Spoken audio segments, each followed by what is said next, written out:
Good day everyone, I am Angelica Grueso and I'll be presenting my event concept development. So this presentation is about my event proposal titled Kultura, Celebrating the Diversity of Filipino Heritage Through Arts and Education, organized by AG Premier Events. So this project aims to promote Filipino culture through arts, education, and community participation. So I will briefly explain each part of the proposal. Okay, so we have the proposal letter. So it formally introduced the proposal to Excellency Event Services. It explained the purpose of the event, its cultural value, and our intention to collaborate professionally to deliver a successful cultural program. So next is the event overview. So this event is titled Kultura, a one-day cultural celebration. It will be held at Albay Astrodome, Legazpi City with 800 participants. So the event focuses on showcasing Filipino heritage through arts, music, dance, and educational activities. So the main activity is include cultural performances, workshops, and exhibits. These activities aim to help participants appreciate Filipino traditions, creativity, and diversity through interactive learning experience. So about us is AG Premier Events is a management company based in Sorsogon City, founded in 2021. So we specialize in organizing school events, cultural programs, and corporate activities with creativity and professionalism. So the mission, vision, and goals. So our mission is to promote Filipino culture through meaningful events. Our vision is to become a trusted event management company in the Bicol region. So our goals is focus on cultural promotion, quality service, and creativity and teamwork. So the SWOT analysis. So this section highlights our strengths such as cultural focus and skilled team. It also identifies challenges like budget limitations and weather concerns, while recognizing opportunities for partnerships and possible risks. So the team profile introduced the organizing team in the rules. So each committee handles specific responsibilities such as finance, program flow, marketing, logistics, technical setup, and documentation to ensure smooth execution. So next is the company background and management capability. So the AG Premier Events is a DTI registered company with a trained and experienced team. We manage planning, coordination, budgeting, promotions, and on-site supervision to ensure event success. So we have the 5 W's and 1 H of the event. So who? The students, teachers, artists, and cultural advocates. So what? Kultura, celebrating the diversity of Filipino heritage through arts and education. When? August 17, 2026. Where? Albay Astrodome, Legazpi City. Why? To promote appreciation of Filipino culture and diversity through arts and education. And how? Through exhibits, performances, and workshops that highlights Filipino heritage and creativity. So next is the program flow. So this section presents the event timeline, including dinner, sponsor acknowledgements, cultural night performances, and closing remarks, ensuring an organized and engaging program.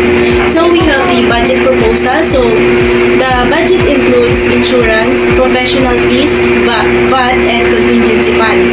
It provides the transparent breakdown of total cost and registration fees per participant.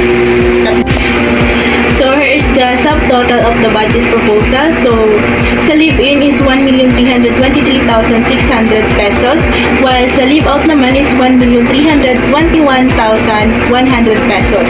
Sa professional fee naman is 10%. Sa live-in is 132,360 pesos. Sa live-out is 132,110 pesos. Sa value-added tax, 12%. Sa live-in is 158,832 pesos. And sa live-out is 158,532 pesos.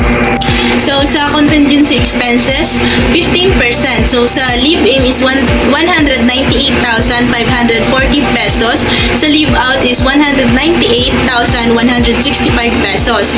So ang grand total is 1,813,332 pesos sa live-in. And sa live-out naman is 1,809,907 pesos. So total times 800 bucks registration fee. So sa live-in, 2,200 266.67 pesos. Sa leave out naman is 2,262.38 pesos. So next is the identification of supplier.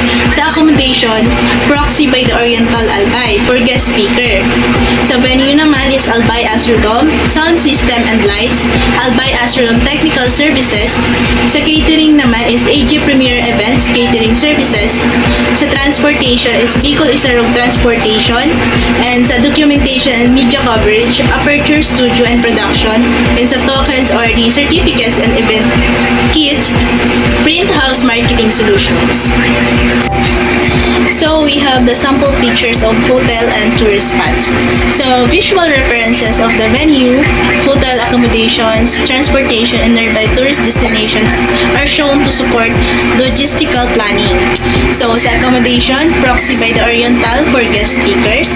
Venue naman sa Albay Astrodome. Transportation, tourist destination. So sa tourist destination, we have the Mayon Skyline, Cagsawa Ruins, Lignon Hill, Sumlang Lake, and Bamboo Setu. Next is the Memorandum of Agreement. So the Memorandum of Agreement outlines the agreement between AG Premier Events and Excellency Event Services. It defines responsibilities, payment terms, insurance, coverage, and conditions to ensure a professional and legally binding partnership. So here is the Memorandum of Agreement. So this contract is being entered into between Ms. Angelica Gruesa of AG Premier Events, to be referred to as the event planner hereafter, and Mr. Novi F. Ibasco of Excellency Event Management Services, to be referred to as the client hereafter in the contract. So the contract comes to effect on the mentioned date of signing, and it states that the named event planner has agreed to provide event management services and named client. So the contract binds the event planner to serve the client for 1 day, that is August 17, 2026. The list of services to be provided. So number 1 is the planner is required to manage the event Kultura, the celebrating the diversity of Filipino heritage through arts and education, on August 17, 2026 at the Albay Astrodome, Legazpi City. Number 2 is the event planner will include all needed services for the client. Number 3 is the venue of facilities together with the foods, transportation, security, stage design and lights, and sound system. Documentation and other important arrangement will be provided by the planner.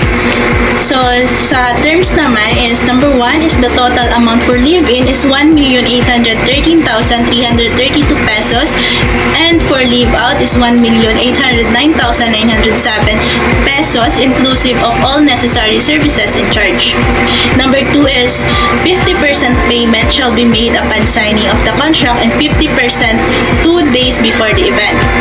Number 3 is the budget package will be based on 800 participants, whether or not all participants will show up. However, if the number of participants exceed the said number, they will not be included in the stated budget. So number 4 is the first party shall include a group accident insurance from Manulife Insurance Corporation to cover any accidents, losses, and or injuries of participants that occur during the event, provided that due diligence is exercised by the participants. Number 5 is in the event of natural calamities or other unforeseen problems incurred during the day, both the first party and the second party shall share responsibilities for all expenses accumulated during the event. Number 6 is any unused services are non-refundable. Number 7 is the contingency fund, 15% must be distributed equally between both parties 2 days after the event. Number 8 naman is the total cost of it already includes professional fees, 10%, VAT 12%, and insurance. So number 9 is the Bicol Isarog Transportation will provide transportation for the guests, performers, and coordinators as needed. So number 10 is documentation and photography will be provided by the event planner. Number 11 is the event planner will ensure proper coordination with all suppliers, staff, and venue management for a smooth and successful event. So, Kultura is a well-planned cultural event that promotes Filipino heritage, education, and unity. With proper coordination, a skilled team, and a strong partnership, this event aims to deliver a meaningful and successful cultural experience.